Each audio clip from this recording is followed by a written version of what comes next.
Hello everyone! If you avoid both gluten and wheat for health purposes, then you must try this recipe for an absolutely delicious Detroit-style pizza.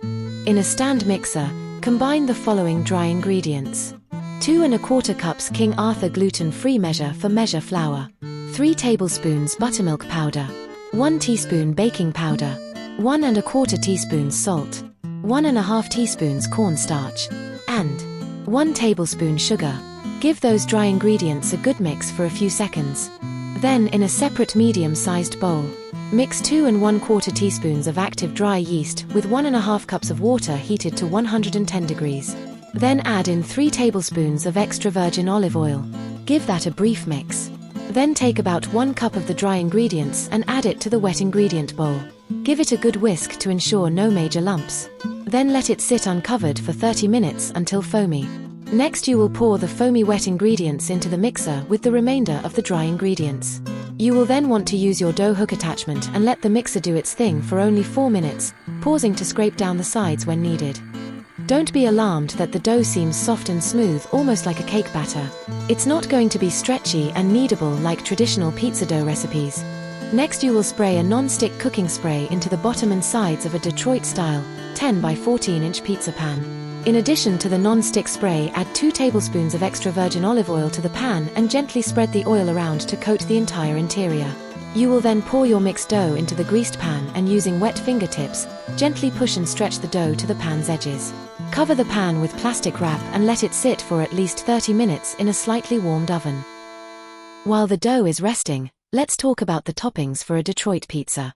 Brick cheese is the traditional cheese used for this style pizza. It's got a high fat content and does a wonderful job of melting down the pizza edges to form that crispy cheese crust. I like my everyday red sauce recipe for the Detroit pizza sauce. You can use any commercial or homemade tomato sauce for this pizza, but Detroit style usually uses a slightly thicker sauce for those who wish to mimic the authentic Detroit pizza. The most common Detroit pizzas will include pepperoni as a topping, but I also love to add some sliced onions and jalapeno peppers, which I mix up with a lot of dried oregano, dried basil, and some extra virgin olive oil. I also added in some shreds of a high-quality Parmesan cheese for a little extra flavor. Once the dough has rested for 30 minutes or longer, you will remove it from the oven, if that's where it was resting, and preheat your oven to 375 degrees Fahrenheit. I place my rack in the middle of the oven. I bake my crust for about 13 minutes, which is half the bake time. I then remove the pan and add on 9 ounces of diced up mild brick cheese, placing it all the way to the edge of the pan. I then add on my veggie and parm topping, followed by 2 racing stripes of my red sauce. I place the pan back into the oven and continue baking for another 12 to 15 minutes. You can see the bubbling oil at the edges of the pan. I love that. Your Detroit pizza dough is basically frying in that delicious olive oil, which makes the crust both super flavorful and adds a nice crunch. I then remove the pan from the oven, and using a thin metal spatula, I gently break the seal of the cheesier crust edges to ensure the pizza can easily slide out of the pan.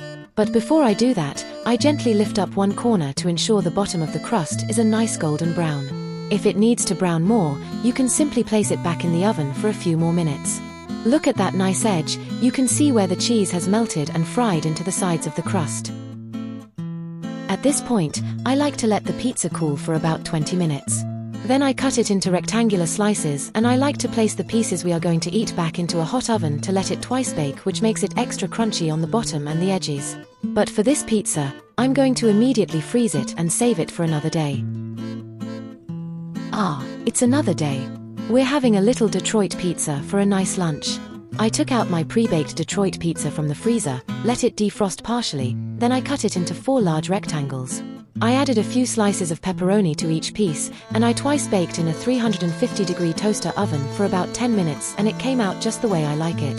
Crunchy on all the edges and the bottom, and still fluffy and light in the middle. That melty brick cheese with the veg crunch and rich sauce and spices are just amazing. My husband gave it a taste and said it was perfect. He was stunned when I told him it was gluten-free. I hope you'll give this recipe a go. Enjoy, and ta-ta for now.